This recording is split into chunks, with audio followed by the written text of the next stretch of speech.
Hey guys, it's Lori with the Catch Pocket Podcast, and today I have episode 37, Jon Eaton, from multiple bands, including The Giant Thriller, and of course, the ever-famous Softie.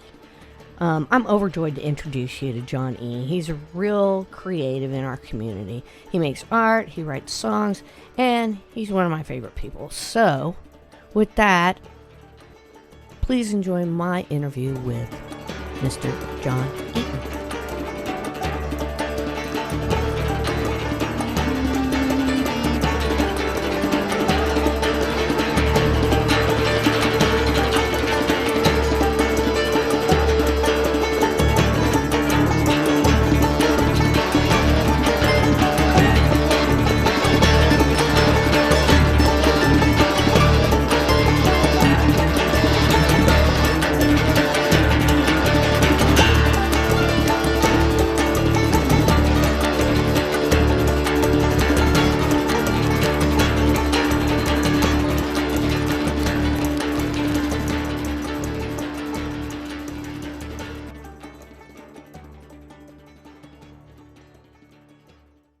I'm here with Jon Eaton.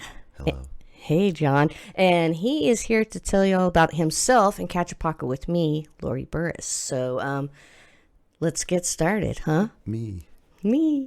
How about where were you born? And I was born at the Tulsa Osteopathic Hospital in Tulsa, Oklahoma. Is that true? In 1973. Uh-huh.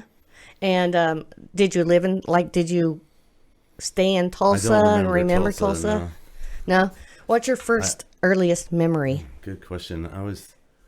I feel like it's a screen door or something in Missouri when I was probably like 3 or 4. I think we moved away from Tulsa when I was like 2. Okay. And maybe the screen door memory is Tulsa or something. I do remember toys on the floor in my brother's cars. Okay. And then that's a good question. Yeah. I think about that a lot. I was thinking the other day, it was this guy I knew in Gumbo. That's really where we grew up. Uh-huh. And walking down the alley, and we had our arms around each other. It's like, we're friends. Just in Gumbo? Yeah. That's a first, major that's pretty. Gumbo I'd memory? have to be less than 6. I don't know. Oh, wow. Okay. I don't know. So how long did you live there in Gumbo? And that's Gumbo, Missouri. Right. Okay. It's near the lead mining capital of the world. Lead mining. Yeah. Okay. And I lived there until I was about 12 and a half. And then we moved to Derby, Kansas. What brought you there? My dad went back to college after 20 years and became an engineer. Oh, okay. And then he got a job at Boeing. We could have moved to Stamford, Connecticut. Sweet. Is what I heard back then, but I'm glad we ended You up got here. an engineer degree. When we moved here, it fucking broke my heart. Really? Yeah, Because I you was loved fucking- Gumbo? I just, it's just like, that's where I'd always been. And like, I loved fucking Was it a small town, Gumbo? Oh, yeah, tiny. So- My mom grew up there too. And it was like, she went to K through 8, I think, and then went to high school at the nearest town, like where I went to elementary school. By then, her school was closed. Wow. There was probably like 60 people max that lived there, and it wasn't incorporated or anything like that. Wow, 60 people. So everybody knew everybody and knew what There's they were probably doing and everything. 12 different versions of that. Depends on what family you ask. Right, sure. And there's, yeah, I'm sure, depending on who tells and the how tale. old they are. So, she lived there, your mom, Karen, she lived there all her life? And then... Yeah, I'm pretty sure that they were born there. Does anyone in her family still live there? Well, my cousins live there, and They her do? sister lives there. Okay. That's cool. So you visit there Yeah. ever? You go back and yeah, stuff? we have a family reunion like every 2 years. We go on a float trip, and then usually roll through there somewhere, and it just That's cool. slowly looks older. It's a much different place now. Yeah. Yeah. You're used to the city here now? Back in the day, it was like the family farmland plot or something, because then we lived next door to my grandma. My dad built a house out of a kit or something. Oh, really? Yeah, and then like that, my whole childhood, the house was like in perpetually like being finished. Like my oldest brother Jeff, he's the oldest one. He got a door. He was the first one to get a door after my parents, and then my sister got a door, and I got a door, and then we moved. You know, it's kind of like It was kind of weird. It was like, and the front porch was kind of in the backyard in a way. It's hard to explain. Yeah, my mom understands if she's listening. I hope I'm not like, oh God, let's talk about it. Yeah, don't freak your mom out, man. That's not cool. No, it was a wonderful place to grow up. I played like baseball with wiffle ball bats and tennis balls, and like a home run as if you hit it in the garden. The fields were so big. Right. It was gone. It was lost. Yeah, that was hard to leave. Yeah. But looking back, and then after revisiting for years, I'm in the right place. Yeah. You feel like you made the right decisions by staying and not just retreating right back to Gumbo as soon as you could. Right. Yeah. So you came here when you were 12? Yeah, I was 12 and a half, like the summer after 6th grade. Okay, and you've been here ever since? It was like a big goodbye, because I had lots of friends at home. Like, oh, yeah. We played baseball and like everything together, right? Baseball had a big part of my childhood, really, and like kickball. We had a kick-ass gym teacher, Mr. Story. Cool. Yeah, my siblings would probably agree. Yeah. Like every year we had like a kickball tournament between the school and then the softball tournament or with the California teachers and the kickball. kids or something like that, or no, like between the classes. Really? It was uber competitive. Yeah. Yeah, like I remember when I was like 7, I tried out in St. Francis County, or like at least in that area of Missouri, probably most of America. Back then, it's like you're 7 and you try out for the baseball team that travels, the traveling team, and then the town team is the team that the coach pitch or t-ball or whatever. Okay, yeah. And the kids that don't make the team play on this. Okay, so it's really on the town a big deal. team, And so I'm like 7 and tried out for the team, and me and my sister we didn't make the team, and it was kind of devastating. But we played on the town team, and I not to brag, but I would think I was the best player in the league. Yeah. In the town, and like the next year, I made the team. Right. So you were just ready for it, but you just needed one more year. I guess I was just a kid, though. They I remember needed it being about like 8 years old. Yeah. Yeah. Like it was. You're still looking competitive. back, it's a lot for a little kid, though. Yeah. It's stressful. I remember seeing my sister cry because she didn't make the baseball team. So it's just baseball. Heartbreaking. Well, it's it's your life at the time. It's all you can think about. I'm sure she overcome it because she's like the best of all 3 of us. Yeah. Okay, but so you're here in Wichita, 12 to whatever, and you went to Derby schools. Is that what you're saying? Yep. And so you went all the way through high school in Derby. Yep. And then Derby like exploded. I don't know if you ever frequent Derby. But yeah, it's big. Yeah. They have every store, and they even have Target. Yeah, that's where we used to like drive off on the dirt road and drink beer and smoke weed and play guitars. Though now it's like a Target. It is. I don't know much about it. Phil's dad was from there, and so Phil. I know a lot of great people from Kirby's. A lot of Kirbites are from Kirby's. Derby. God, Derby, a lot of Kirby's. Derbyites from Kirby or Kirbyites. Kirbyites or Derbyites. That's a T-shirt. And there's something there. To drop names. Really? The Mongers, Dennis Peebles went to Derby. Really? Dennis? Mike and Dave Williams. Well, Phil was there. Phil went to Derby? Mm-hmm. No shit. He went through junior high, and then he, for high school, went to South Carolina. Huh.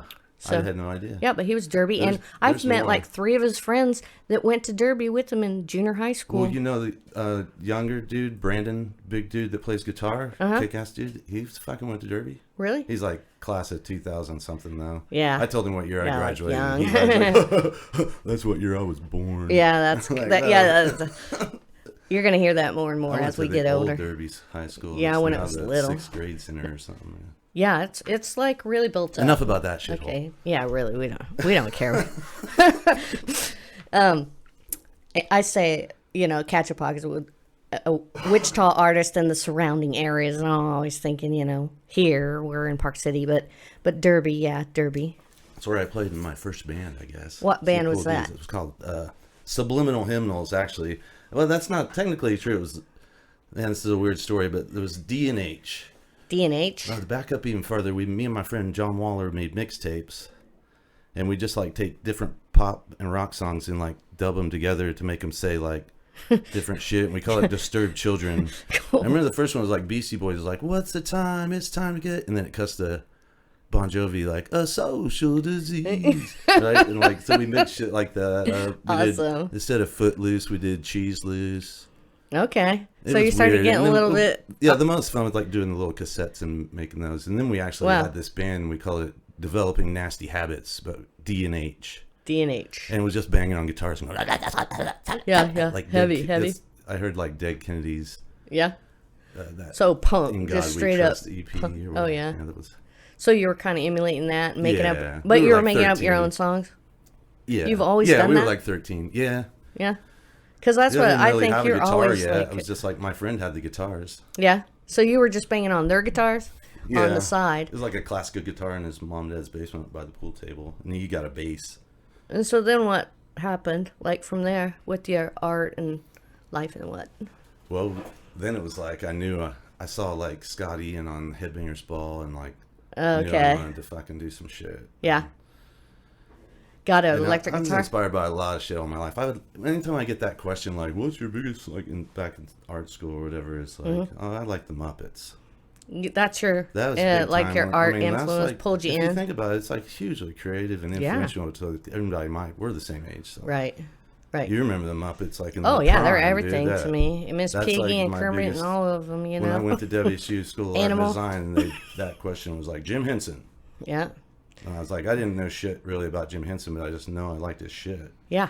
And it was very entertaining and, I mean, always captivating and, I don't know, creative in other ways. When I left Sesame Street. North County and to move to Kansas, they had like the talent show or whatever, and I sang Muppet Babies. Muppet Babies, we make our dreams come true. Yeah, I knew every line of that. I know Muppet Babies. And the whole crowd like erupted the gym, and they made me sing it twice. And that's when I knew I wanted to be a performer. Yeah. That just Not really. no. I was in the singing like, But it did was feel good, competitive. though, School making was you really sing it competitive twice. back then because Yeah. they'd even like pull people aside in music class, like and they called you the supertones, the Are ones that you could sing. Right? Are you sure that school wasn't competitive or you're Well, I'm competitive? telling like you, why like did there's a those things theme exist? going. Why does that exist? Why are you pulling kids aside? Like I guess you're so. in the supertones. I think you're trying to get them to Yeah, maybe I am. like develop a natural thing you might see in them. I don't know. My best Like, friend you never know. is John Grant, Yeah. and he's super competitive too. So like, Yeah. it gets ugly sometimes. Good thing. He's always right though. Like when I he just really noticed that competes the other with night you? we jammed and like there's some discrepancy about some time or measure or how long something does some shit and like He's like and it's always like, well, let's go review the shit and like you review it and come back and John's right. every time. Yeah, even like I can't help but dispute it, but then it's like every fucking time. Are you doing it just to be ornery, do you think? Or just you really Sometimes feel like it's it's a genuine like, dude, this is not right. Like, doesn't feel right. okay. It's abstract to describe. Yeah. But yeah, That's dude's cool. solid. That's the quick subject change, but Yeah, that guy's was a big really one. Solid. John Grant. Yeah, He's got a musical fucking memory. awesome, man. I just like his attitude personally. He's always got a smile on his face, and he's never very negative. So there's nothing wrong with that. Keep that around if you can. So from there, you said you went to art school. Is that what you're saying? Yeah. Tell me about that. It was like I was sick of like. I don't know what I was sick of. But I just wanted to get a degree in something, and like I actually went to WSU trying to like be somebody, and then just ended up being myself. Yeah. And that's how I ended up in school of art and design, I guess, because that's who I am. Yeah, you're just Long story short, it's a bunch of bullshit in between. yeah. Paul McKee was an influence that pulled me to the dark side. What's You the know dark him? side? Yeah, I know Paul McKee. Well, I ended up in art He's school, in- and I'm like, oh, yeah. I'm going to be in graphic design, and you know, maybe at graphic design ed or something like that. Yeah. And he was like, don't you ever have a job doing that? And I was like, yeah. Like, get the fuck over here in sculpture or something like that. Yeah. Like, he's coming over here, and like, so Learn then I started something doing different. the weird stuff over there, and that was a weird, lax place and a weird time at that school, I think. You felt like that? Did you Yeah. learn a lot? I did, but I had to pull it out of myself more than like. Like you didn't feel like you were getting I was- something more from the class than you were getting from yourself that you could have Yeah, done alone, but I except for did. the tools and equipment and facility Yeah, and I that had thing. access to Yeah. some shit. Yeah, Yeah. and there were some cool people there.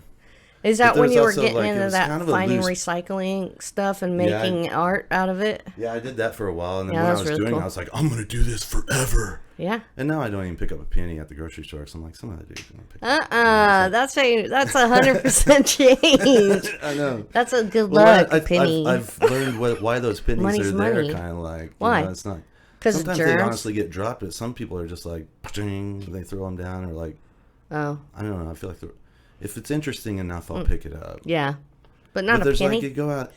I remember you making used that to shit, and it's find like 35 cents sometimes. Yeah, I'm there's like, just 35 I did the cents. whole like Jared diet once at working near a Subway, and I'd walk to Subway for lunch. Yeah, and that was my like exercise, and I was losing some weight, and then every day I'd like find a penny, and I was kind of like, wow, that's gonna be a thing. I was like, I was like, I've done it like 8 days in a row now. I found a penny, and then like one day I was like walked along the curb instead and looked in the gutter, and I found like 85 cents that day or some shit.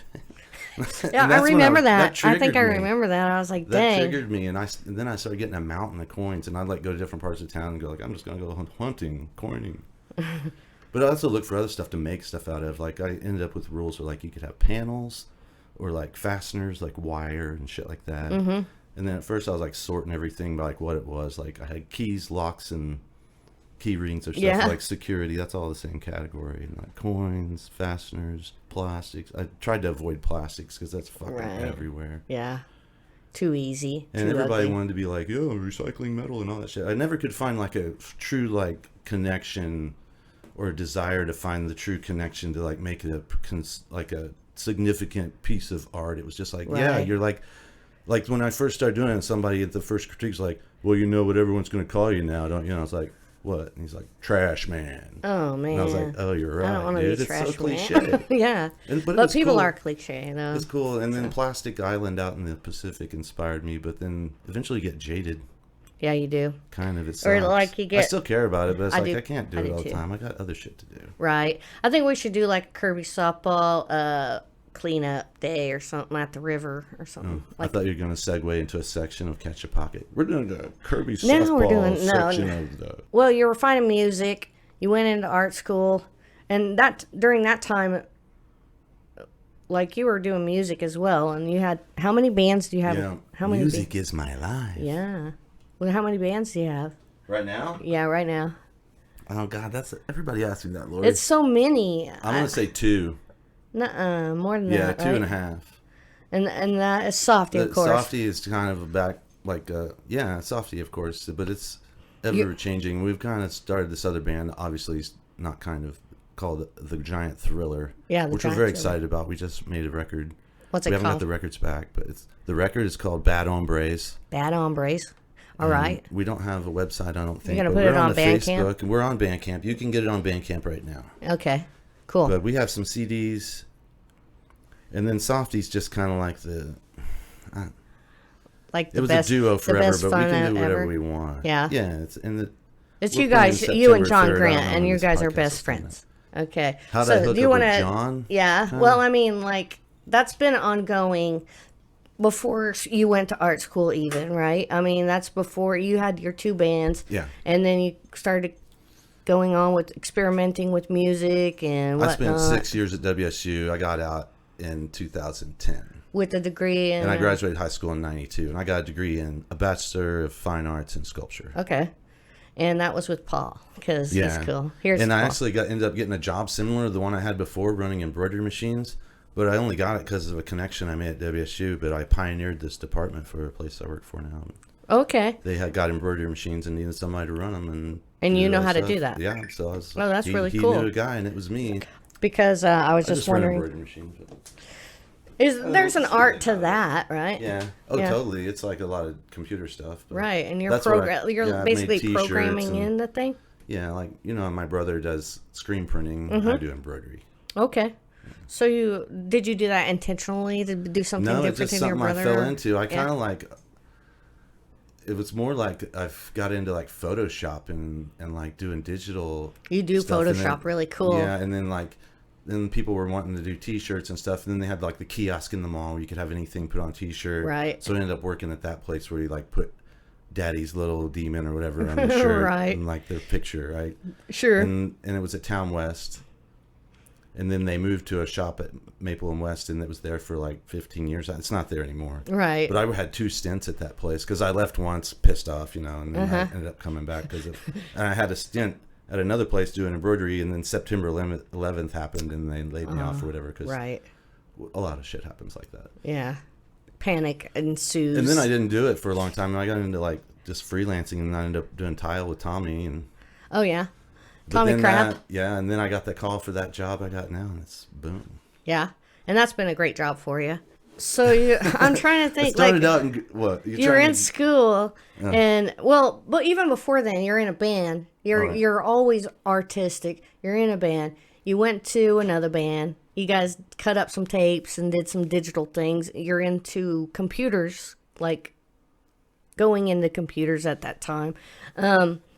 You're learning all these facets of art and industry that you're interested in. So, like, fake it till you make it. Where does the band? I mean, you have friends, so you just start a band, and it kind of feeds off of your other interests in art rather than working. You know, yeah, totally. Friends have a big part of it, right? Oh my god! And just having that fun attraction together, or that camaraderie, and so. I'm spoiled actually because I haven't played with that many people. I mean, I've jammed with a lot of people, but like truly, like get that like. Yeah, I'm sure there's like a feeling like a family. Like you said, your newest album with Giant Thriller is Los Hombres. Is that Bad Hombres? Bad Hombres. Okay, yes. So I'm thinking to myself, that's friends. I mean, that's men anyway, but like you guys are pals and you're friends, and is that what? Yeah, the guy Jesse in that band is a huge driving force, creative wise, of like the image and ideas, and then it's a really good collaboration though, because every piece of everybody's job in the band is very unique, and they just Jesse brings the like meat of it, kind of like the song idea, maybe just the 3 chords that are the song, and the lyrics. And then everybody else kind of crafts that, and you have riffs that come alive. Like Ian, the guitar player, will have a riff that goes over these chords that Jesse he's not going to come up with. I mean, he has his. And that's just in band practice, and then that this Ian's is got happening? his fortes. Jon is like the click track and like the memory guy. Like once he knows a song in his heart, he's locked in. It's over. Yeah. He can awesome. play any song from the 80s. One time I sent this guy, because we fuck around on our phones a lot. Yeah. And I sent him this little audio clip of that song, I Could Dream About You by Dan Hartman. I could dream about you, right? Yeah, I got to. And it starts with this clavier. It's like, dick, dick, dick, dick, yeah, right? yeah. And so I send him just the first, like, dick. And I sent it to him, and he goes, Dan Hartman, I Could Dream About You. Oh, no. I was like, holy shit. You want him on your trivia team if there's a song edition. Man, we play games when we listen to music. Mm-hmm. Like, you'd be listening to some, like, Willie... The one I always remember was, like, this Willie Nelson record with Booker T as, like, the producer, and there's a picture of him on the back, and Booker T's, like, sitting there with his arm all straight. And so he's like, John gives the quote, he's like, I can't feel my left arm. It's like, that's what he's telling Willie. Like, or like, when you're listening to the songs, like, I want a real, I can't feel my left arm feel here or something. I'm going to take him on a rainbow ride. John gets it. Totally. That's awesome, man. So only Johnny gets these jokes. Only Jon Eaton and Grant. You guys are the Johns, and I just love the death out of you guys. I just like Johnny's. There was the printing teacher in high school. I sat at the same table with John Waller, one of the Disturbed Children, and he called us Johns. Johns? Because you were probably always together. So yeah. When I see John Grant, you're usually there or coming eventually, right, to the event. Awesome. So, and you guys click so well musically. Like when what I've seen you guys doing the Neil Young thing. Yeah.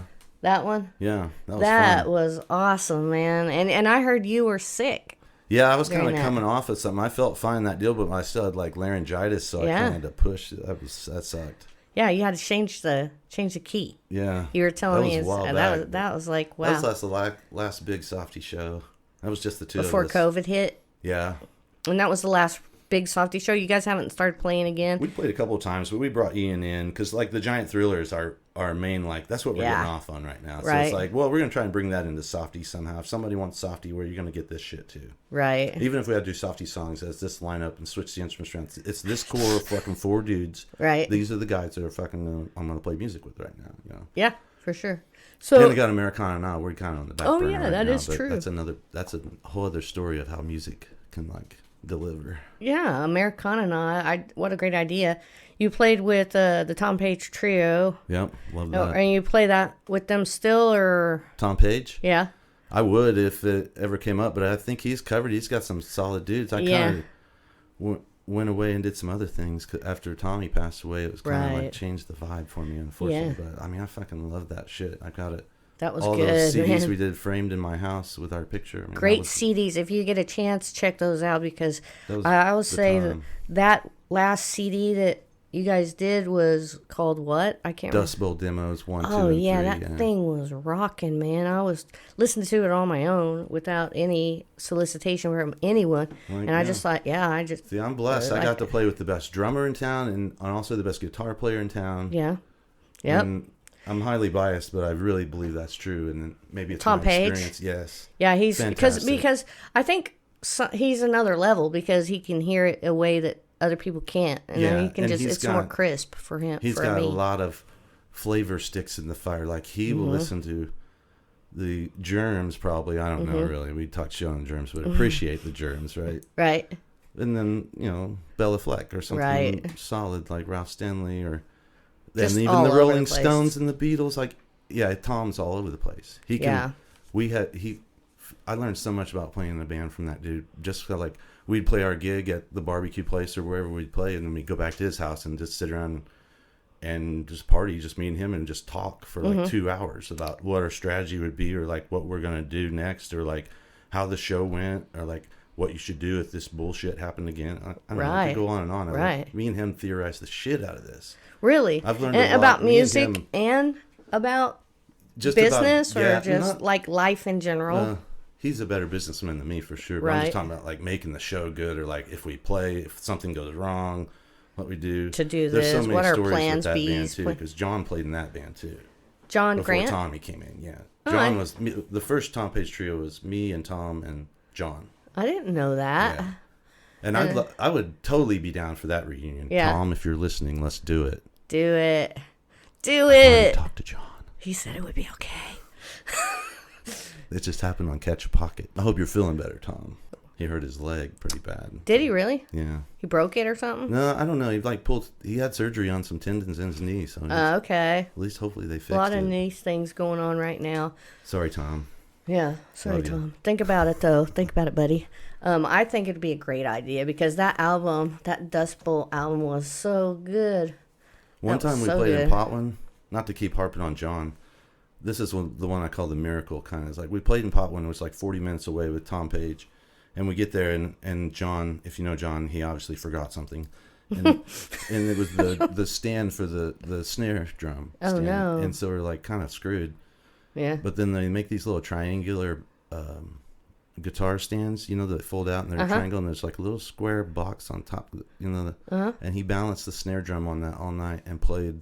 Oh my gosh. And like I would look back and the thing was teetering, but he is so controlled. Whoa. That he knew. John Grant? Yeah. Okay. And he played, it didn't fall once, and it didn't even come close, really. I mean, he played, and it was a good show. Whoa. It's one of those, like, you play at some bar, you play 3 sets of 45, Yeah. You play 45 minutes, and then drink for 15 minutes, 45 minutes, and drink. So the last one goes like a flash, hopefully. Except for you have to pee the whole time. I missed that place. That was a cool place to play. No fences. No fences in Peabody. Potwin. Yeah. Okay. I always mix those two up. Peabody would be the Coneberg, yeah. Oh, Coneberg, another great place to play with. I heard that. Tom Page. I'd play there anytime. Those are good. So, okay. Certain things, you probably were trying out things that lasted 2 weeks and then they were gone. So they're fleeting and they fled through your mind. Actually, I always like to think that I didn't end up at Kirby's because of music, even though you would think that. Yeah? What caught you there? The softball team. Oh, really? Believe it or not. My brother like hung out at Kirby's and was in the music scene, right? He's like 5-6 years older than me. Right. And for those of you that don't know it, it's Jon Eaton of Split Lip Rayfield. Yes. Yeah. He looks just like me. Well, yeah. now he looks just like you. You look just like your brother. You are your brother. That story about the guy who mistaked you like 4 times in the same night is like hilarious. That's a tearjerker. It is a tearjerker. Still doing the split lip thing? Again and again. It's like he was in Groundhog Day, that poor guy. So anyway. Oh, yeah. I was working at this job doing like changing out pickets and siding and like construction kind of shit. And ended up on the mowing crew. And I met this dude, Corey, who was like the big masher on the team, like the cleanup hitter. Oh yeah, you know Corey. Stuart. Yeah. Yeah. And He is and masher, Jeff was man. on the team, and he's like, why don't you come out and play on the team, right? And I was like, fucking there, because I hadn't played baseball in 5 years. And it's fun, and those guys are fun as hell I was too. like 18. And they were winners, man. They would win the shit out of stuff. Yeah, and so I ended up hanging out with the softball team, and then obviously after softball practice, you go to the bar, and then like next thing you know Steve, and he really gave me my chance to play music in Kirby's, and along with a lot of people. And so that's cheers to him. Yeah, here's to Steve Schroeder. That's who allowed the softball team to flourish out there on Fairmont Park, and then also, what was it called? The Bar League. Yeah. Emery Park. Is it Emery? Ailey Park. Ailey Park. Yeah. That's a whole rich history for a whole other episode, really. Yeah, really. That's Charlie a whole King, thing. And then you just go, Charlie talk, and then you just have to... Well, I try to keep these down to 1 hour, though. Yeah. I try. One time I made a track that was all drum machine and like the house music, and then Charlie left this elaborate 3-minute message on my answering machine back in like 2000 or something. Yeah. And it was like all about baseball. Like he's reading the Street and Smith's baseball preview. Oh, yeah. They called the track the 2001 Charlie King Street and Smith's baseball preview. And it's a 3-minute track. Love you, Charlie. And it's like this disco. I'll email it to you if I can find it. Okay. Some people know about it. Man, I'm like... Not me. My musical like timeline here is totally not congruent. It isn't from what it really is. There's so much shit in between, like Derby, playing garage shows in Derby, to like playing at Kirby's. Yeah. What is it? I don't know. You just don't. It's just like all over the place. I did some karaokeing for a while. That was like an intro to me actually performing in public in front of people. Was a karaoke. Is that's what got you the courage to Derby, do your own thing in front of people? Believe it or not, the Beach House in Derby, it's the strip club. Michelle's Beach House? Yeah, it used to just be called the Beach House. Okay. And it wasn't a strip club. They won't let me in there because... I'm listening. No, I mean, the only time I ever tried to go in there, they said I couldn't go because a lady stabbed her husband like the night before. What? And I was like, they were like, we're not letting any ladies in here tonight. And I'm like, geez, this place is rough. I'm out. It was a little tamer than that. I was it was trying just to be some place in North cool. Derby where they had karaoke night or whatever, and you could drink a fucking island drink. Was it still naked ladies? No. Because that would be hard to sing karaoke with a naked lady running around. I heard that was at one point, and there were like poles in the basement, but I never went down there. But I did some karaoke nights there and the shop. And Buster's. Yeah. Buster's was probably the most fun of the places to play. And there was another place on the south end. It's called the Green Derby now, but it was called Bogies back then. Oh, okay. And I've actually played music in Derby before to like mixed reviews. Like played actually with the band? Yeah. Order 66 is the band I played in down there. Okay. And that was a story, which I told Jed Bodwin. So just check out my interview on Strange Currency for that one. Okay. Awesome. Save some time. Yeah, man. You should check out Strange Currency anyway. The first like real band I was in, but after Subliminal Hymnals, because there's this dude Mike Williams that's hugely influential to me. Yeah. Huge influence. Skit. He's like 9 years older than me or something. Shit. Yeah. He's a boomer. Yeah, boomer. Okay, but boomer. Like he would like give me a mixtape or like, here, check out the Replacements or this shit. And like, oh man, this music he was sending me was like sending me to space. Right. And like, so we jammed in his garage, and he actually coined the name Subliminal Hymnals, which was a good band name. Yeah.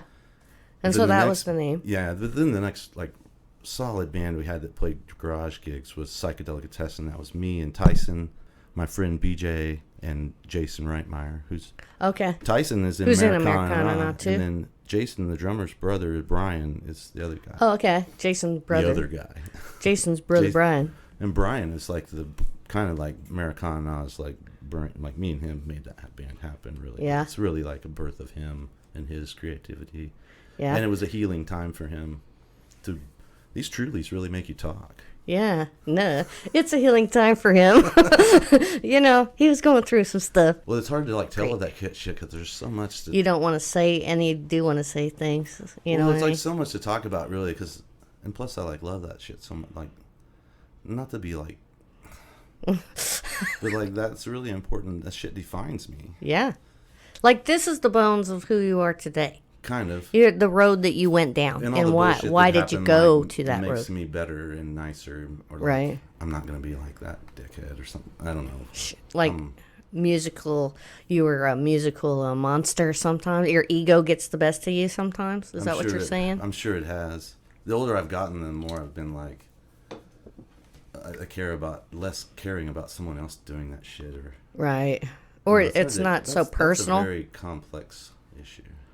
It is complex, but we're not going to delve into it. The first time I ever played in Wichita. Yeah. The first time I ever played in Wichita was at a bar called the Rockport at Pawnee and Seneca. And it was like a rock club, obviously. And they had like an open mic. And we were just all kids. Our drummer was like 14 or something. Really? 15 maybe. We played at Kirby's in 94. And so he was a freshman when I was a senior. So he was 3 years younger than me. Whoa, None of us were of age when he played at Kirby's or the Rockport. Ooh, don't tell nobody. Well, they just let us in because we were playing in the You're band. playing, right. And so we played our first song at the Rockport, and somebody comes to the stage with a sheet of notebook paper, and it says, "Tune!" Oh, big no. letters on it. We were like, looking at each other like, okay. So we tuned, and we played our 3 songs and got the fuck out. It was like, yeah. Yeah, that's harsh. That was at the Rockport that they did that? Yeah. Kirby's treated us very well. They didn't say tune. No, they just let us play, and some weird shit happened there, too, and like what? I broke a string and like had to string the A string with another E string, so 2 big ass strings. And I was like, "Fucking!" I look at my brother standing. I was like, "That's gonna work, isn't it?" Like, yeah, I think so. We are so loud and fucking weird. It didn't really matter. Yeah, that's cool. And what band was that? Psychedelic Intestine. Psychedelic Intestine. Which is fucking cool because one time we went and saw the Nervous Pudding Technicolor. Yeah. And Sunshine Family show. Remember that show? Mm-hmm. And Nervous Pudding was playing, and they were fantastic. But they say, this song's called Psychedelic Intestine. And Tyson was there with me, and we looked at each other and like, holy shit. That's our name. That's such a easy, what's that called? Portmanteau? Mash. Portmanteau. Is that when you mash 2 words together? I can't say it because I can only read it. Yeah, like Alice in Wonderland. Yeah, Alice in Wonderland. Portmanteau. Somebody's going to hit us in the comments. Hit us in the comments with it's hard to talk about yourself, by the way. It is. I bet it is. Unless you're like Kevin Bacon or some shit. Like and you have a lot of like stories about like Francis Ford Coppola or something like that. Who's the most famous person you ever met? Robert De Niro. You met Robert De Niro? But I didn't I spoke to him. He spoke to me. That counts. It's not really you didn't. So I remember like. No, he would not remember me. I spoke to Lemmy and it was weird. And looking back, all I can remember is Rex Harris going, "You should have at least got a picture." And I was like, "Yeah, we should have." But my brother's band I went on a tour with them once as a roadie, and I learned a lot on that too. Right. And that's kind of how I got some confidence actually to like I could be a stage manager. I think, not to toot my own horn. Yeah.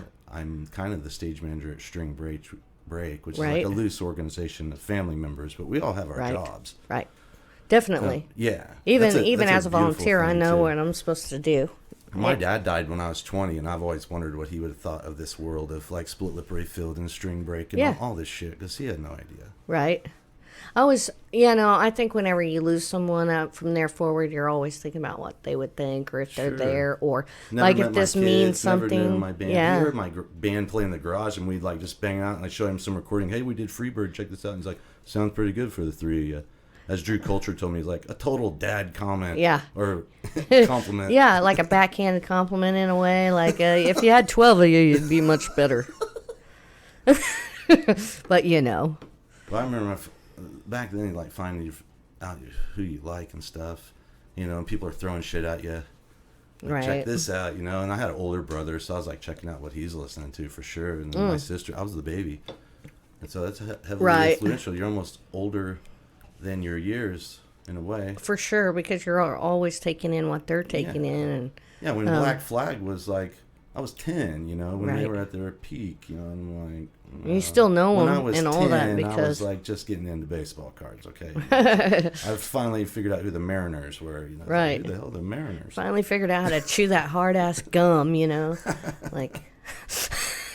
like, oh, you leave it in your mouth for a minute, soften and then years later you figured out, well, I shouldn't have been playing that weird game with my brother with our baseball cards where you bend them in half and flip paper wads on it. Yeah. Ruined all your baseball cards. Like, and that one was worth money, but whatever. I always thought baseball cards and cards in general were kind of futile because what if you get water damage and stuff like that? It's just, I don't know. Yeah. It's not for me.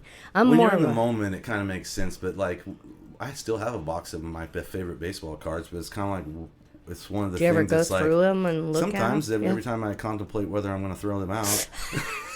And then you say no and you keep them again. That's great.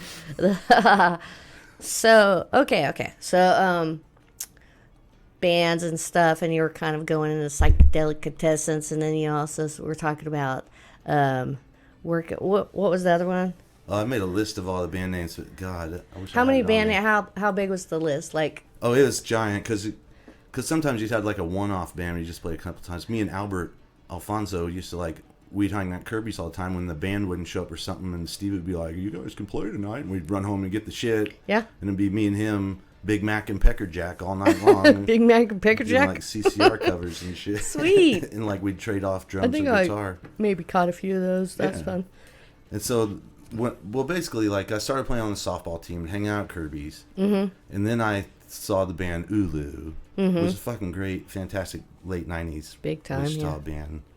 No, they And were I just saw them huge. at Panama Reds the first time. And then, like, one year, 1998, I didn't, like, go and check them out. And, like, they asked me to open for them playing acoustic guitar because that's kind of broke into Kirby's playing solo acoustic guitar. Steve had me doing Yeah, you're that. really good. You're a really good And guitar thank player. you. Mm-hmm. And so I opened for him on Halloween, and I went as Jesse because he used to like on stage he'd wear like ski goggles and play a saxophone, and he always wore like a polo shirt or some shit. So I dressed like that for Halloween for Yeah. my set. And then by New Year's Eve that year, I was in the band. I was like, they like had a Part of Ulu. the bass player went on to other things or something, and then I became the bass player. And then that was really kind of like a growth period, and that's when I started playing with John too, and that's like Okay. that lasted until 2002, and then It really carried accelerated on. there. Me and John just carried on after that band disintegrated, Right. Yeah. Because we knew we were meant to be, I guess. Yeah. I don't know. That helped. That speaking like music heals, that helped me through a rough patch, and like Right. then you get back, you get songs out of it. Yeah, definitely. I think most great songs are about some sort of really bummed out situation that you have to digest. Definitely, Get I off haven't your been as chest. prolific as a happy person and as Right. struggles. I But I have some happy stuff too. Yeah. So when you get really happy, a lot of times you just are so happy you don't write a song. I think that's what it is, you know. But sometimes you can. I really feed off get it out. collaboration too. Yeah. I mean, I really love that. I love Jesse in Giant Thrill. He's my favorite person to collaborate with, actually, because he has such great fucking ideas. Like Right. the whole, like, the subject matter of the song, and then you help him expand it, or like Right. be his Desmond Child in a way, And it's like, Yeah. oh, that chord change that happened there, and be like, what about this riff that Ian came up with? And, Yeah. and then it's like we inject all of our shit into there, and next thing you know, Jesse's got a writing credit for some fantastic song that he barely wrote. Yeah, and he should include the whole band if he does that, Jesse. Anyway, yeah, but that's cool. Does that happen over like one practice, or is that something? I mean, I've It's never usually really like- had a songwriting session, so I Man, don't know. I heard Billy Gibbons say once it was like lightning in a bottle kind of shit. Yeah. Like you could write as many songs as you want, but a song like LaGrange is like the lightning in a bottle. And like that's Right. that's the fucking truth. It is. It just just comes on fucking like happens, it's yeah. inspirational. The harder you try, it seems like the harder it is. Yeah. It's kind of like writing. People that write novels and shit, and they try really hard to get that second one or something, and they just can't even get the words out. I can't even finish one song. I get like this really great inspirational idea, and then it just fizzles every single time. I have songs where the intention of the song is like beautiful, but then like the song's just not quite like it's not done enough or something. Or So like, you can't or it's really just use a it for snippet. that, I have a lot of yeah. 1 minute songs where it's just a snippet. Right. Or then like it's in my head, and like as a group we don't quite. I'm just not feeling my part right, and it's just kind of like Right. Have it you ever had spoils it one in like a way, that? And in a way, it can cause friction between other people because they're kind of like, well, like, Why are you bummed out for, man? Right. You're bringing me yeah, down. it's, like, it's a complex machine playing in a band, really, because Yeah. you got 4 people, or in my case, 4 people. And 2, 4, 3. especially if you want everyone to input. Mm-hmm. Because Yeah. there's when you got input, it's like John will correct me that I'm wrong, and then you might say that maybe that should go this way, and Right. feelings, Usually when my feelings get hurt a little bit, I know we might be going in the right direction, and I should ease the fuck up. Is that kind of your trigger? The last time that dawned on me, it happened. Because there was some, like, we put out this single just last month or something, and there was this little nuance I put on the production. And it was kind of like, oh, it's a little much, somebody said. And I was kind of like, oh, you know, like. And then we met in the middle, though, and I got a little bit of it and a little bit not of it, and it fucking worked out perfect. So, nice. In hindsight, like 5 minutes later, I'm like going, man, why was I being such a baby? Yeah. Because this is a collaboration. It's a collaboration.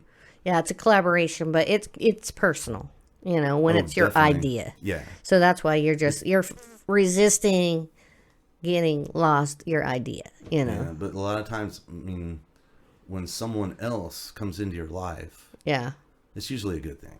Yeah. And that's kind of what that is. Yeah. It's like you're it's like we're standing there at a canvas painting the picture together. Right. Like music is like painting. I think so too, and like cooking, and it's just so. There's an ingredient, you know. It's just like you're throwing paint or something, and you're hoping it sticks, and it's beautiful. And when it comes out perfectly, you get emotional about it. When it's like you want it, yeah, or even close, even. Or other people do. Perfect, if you can make close. one person emotional about an idea that you're doing, then you know. I mean, that has to be so fulfilling, you know? Yeah. Yeah. When Tom Page, we used to always say, like, thank you, dancers. And that was like, well, Tom can't see, right? Obviously. Right. That's the way of saying, take another one on the solo. Take another solo because we got somebody on the hook and they're really appreciating They're dancing, this. yeah. And you're a badass guitar player, so we're just, the rhythm section's got you. You just keep jamming. That's cool. That's really a good idea. Had code language in that. There's code language in that shit. And you thought of that ahead of time and knew that was a thing? Out of those, like 2-hour sessions after we'd play, we'd like talk about it. It's like, well, next time when you can't hear the monitors, just go through the motions. You know what the fuck you're doing. You know what I mean? Right. You can feel the strings. Right. Imagine you're deaf or something. Like, you still have to do it. Yeah. The sound man's dead.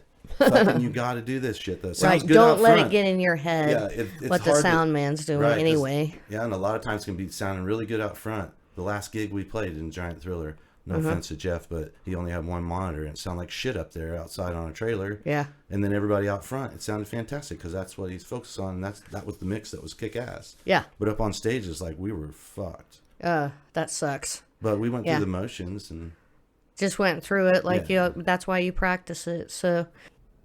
Okay, right now, you're going to hear the song Hey Now by the Giant Thriller off their new album, Bad Hombres. Check it out.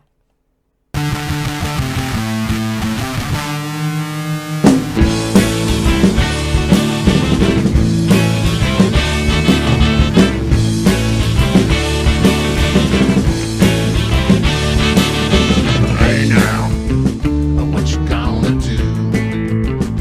Are you gonna take your filthy mouth along with you? Well, I said now, hey now, are you gonna be? Are you gonna be that girl you think you want to be? Well, I'm going way back to you, and I'm going way back to you, and I'm going way back to you, and I'm going way back to you, and I'm going.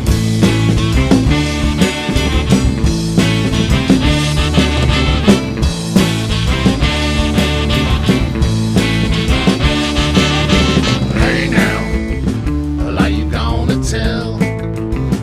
Are you gonna tell them about the things I did as well? Well, I said now, hey now, so you think you're free? So you think you're free to be the girl you wanna be? Well, I'm going way back to you, and I'm going way back to you, and I'm going way back to you, and I'm going way back to you, and I'm going.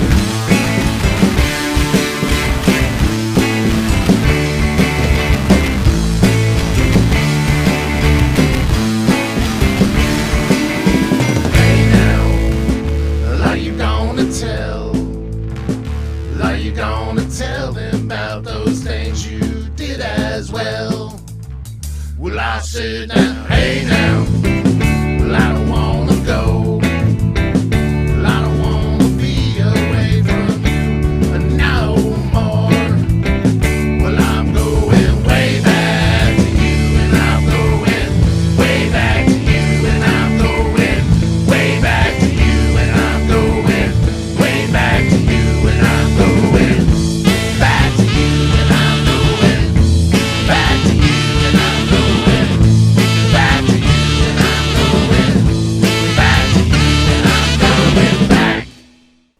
time I read about the Pixies before I fell in love with them completely. I've always was a casual Pixies fan until I saw them live, and I was like, holy my god, they're awesome, aren't they? Amazing. Their drummer is incredible. But then read about them after that, and they give hand signals between songs. They don't even make a set list. They don't. They give hand signals like what song feels good now, and like a V for Valoria, or like some Frank calls most of the songs, but they could all let's play this one, and it's all by the end of the song you're playing, somebody is already kind of be calling out this one feels right, let's do it, something like that. I just thought that was cool. That was cool. That reminded me of shit that Tom would pull, though, because we had levels. You had the nursing home level 1, and then Kirby's is level 3. Okay. And then shit in between is watch the language. No, there's a whole there's Duke, a family there's a Duke sitting story. right there. Can I tell the Duke story? Yeah, do it. What's the Duke's Duke? is closed now. Duke's was a bar on South Seneca. Okay. It was kind of John Wayne. Yeah. Themed. Thank you. And so the guy was wanting to have bands, but he wanted to meet the band, right? So we go down kind of for a job interview on Saturday afternoon at 2. Really? I drive Tom to this bar, and we go in and we sit down with Duke himself, not John Wayne, the guy Duke. Right. Yeah. But there's John Wayne memorabilia everywhere. Right. Called Dukes. And so we're sitting there meeting the guy. He's a nice guy, and then he flatly just says we got a policy about acid rock. Acid rock? Yeah, no acid rock and shit. We were like, yeah, we just play country music. Yeah. What is acid rock exactly? I don't know. We were kind of I'm wondering about that. And then on their jukebox, the internet jukebox, they had a sign on there that says no punk, rap, hip hop, acid rock, etc. Right? Yeah. It was very, we want to hear very Jason Aldean at this place. yeah. Shit, right? Yeah. And so when me and Tom are driving back to his place to talk about the interview or whatever, because we constantly, Tom's a talker if you don't know that. If you ever I get don't Tom, know very Charlie well. King, and Kathy Kraft together, it's you could just stand there. You don't get to talk. Oh, I've been there. I've been in that situation. Love ya.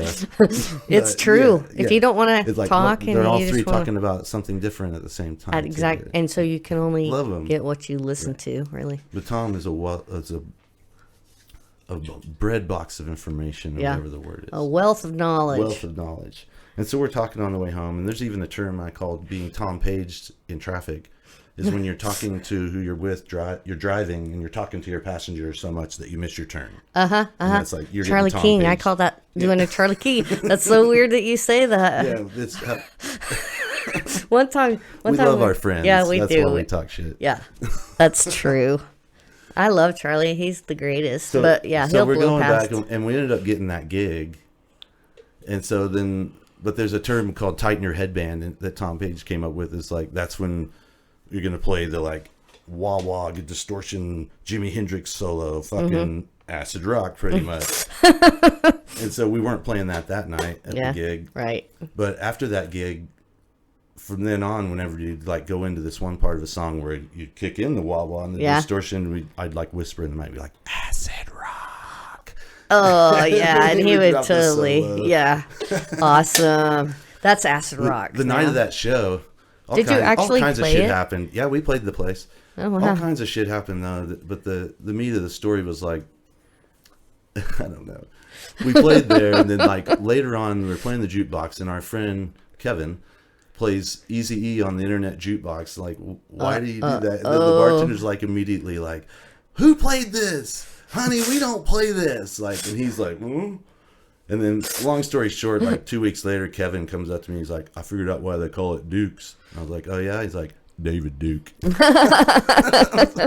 Probably. I don't know if you can air that. Yeah. Hell yeah, I can. Hell yeah. That's the best. That's David chunky Duke. headed for sure, because that was a crazy night. Tommy played that one. Tommy was, I learned a lot from him. Yeah, he was a great guy. Tile and drumming. Yeah, he taught you how to lay tile. Yeah, kind of. His son is the master, though. Really? Oh, God. He's the best tile man in Kansas. You're pretty probably. good. I saw some of your work on Facebook, and it looked pretty tight. I liked it. Well, I learned from the masters. The masters. Yeah, my shit sucks compared to these guys. It's patience and having the right tools. Man. I've seen Jake Crafts spend 15 minutes on one piece of tile. You know, he'd sit there and try and get it, and then fucking rip it up and not right. Yeah, dude. Yeah. Those guys, the craftsman, almost. I mean, I heard somebody call him an artist once. And he said craftsman. Yeah, is that what he said? Yeah, but he's. But it's artist. true. You know, the art comes out in lots of ways, and he's also raised that way though. He learned to use a tile saw before he's 10. Because really? his dad's a tile guy, you know. Yeah. Like, that's your first job was working with your dad. Our guitar player Ian.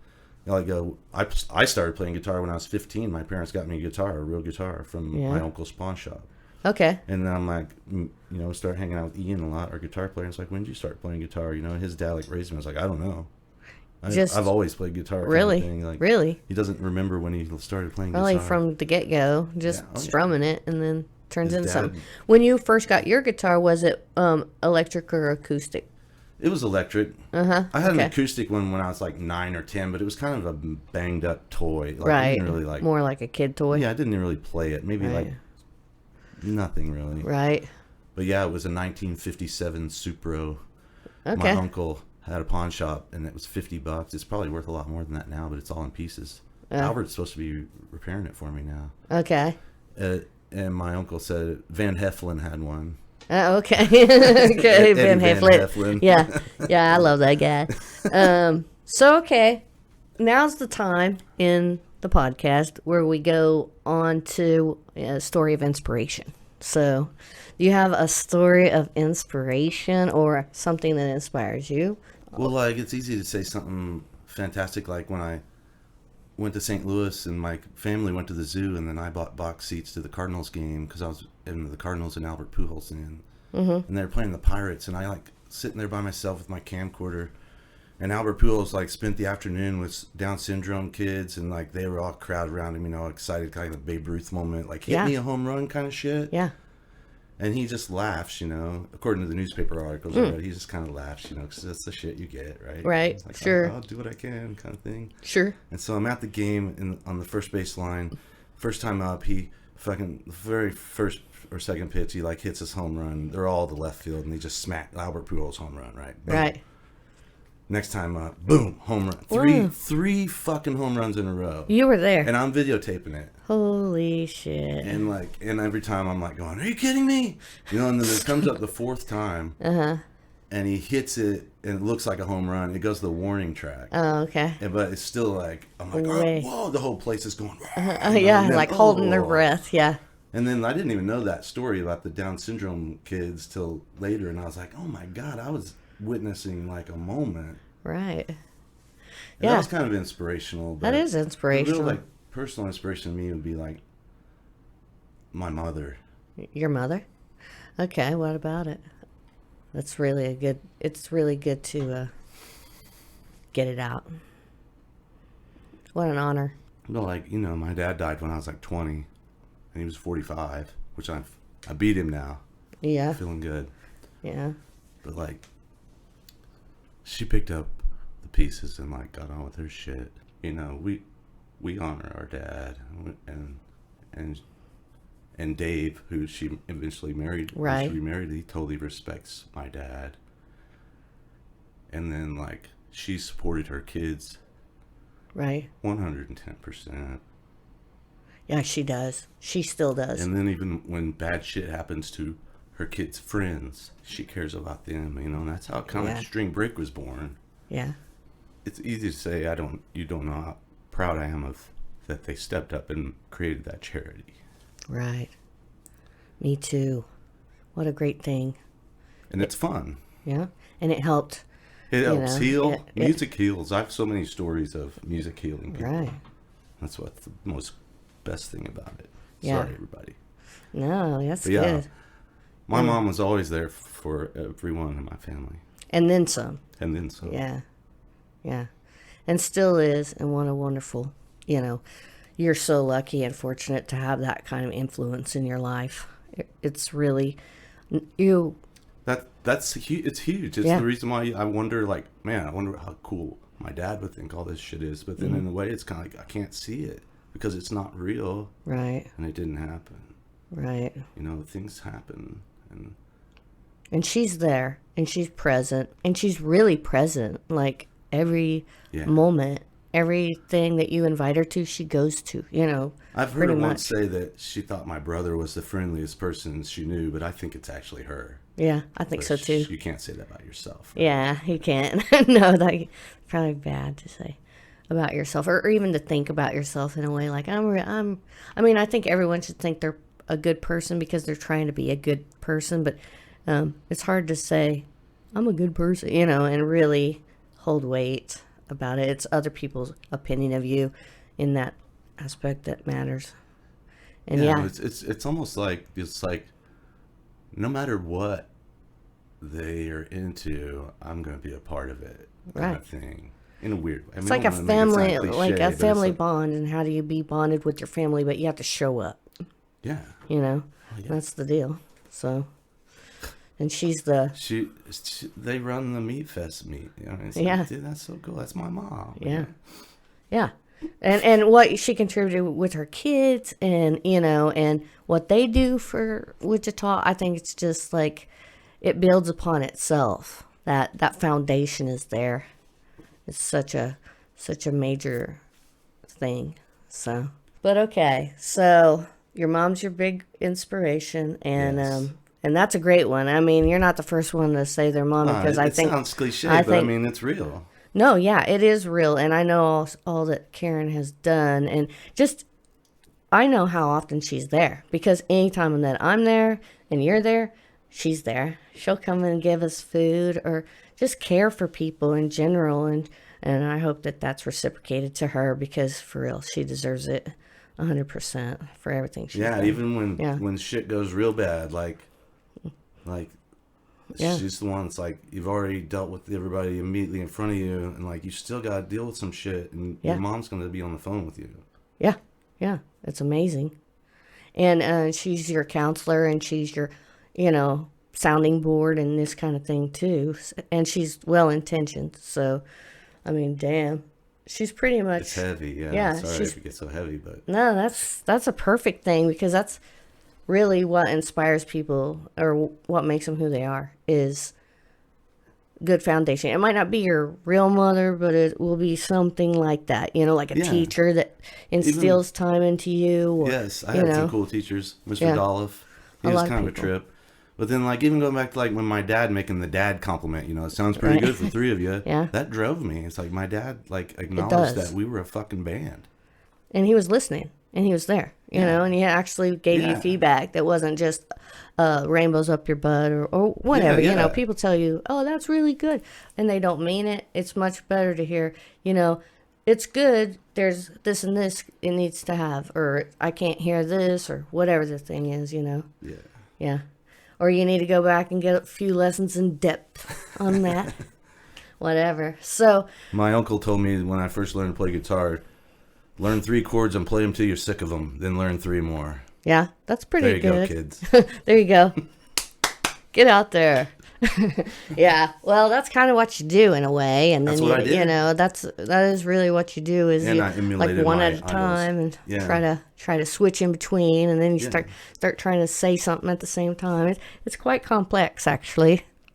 Especially when you're young and impressionable. Yeah, it's weird to not be as impressionable anymore, don't you think? Yeah, I mean, it's kind of nice, actually. I don't... You know who you are, kind of thing. Like, if you don't like me... I like to be impressed. I love seeing young people playing live music. God, I do too. I like, because it shows you that it's going to go forward. There's some good players out there. I mean, some of the local stuff I've been listening to. Yeah. Is probably Danny Echo. His new tape album. Is pretty nice. Danny Echo? Yeah. Is it Old just Man Danny? Creaky Bones, I believe Oh, it's okay, called. okay. Sorry. I've seen this. He has several pseudonyms. Okay. But this is the one. It's Old Man pink and Creaky yellow Bones. cover cassette. It's really good. And then Sutphin is a good band. Okay.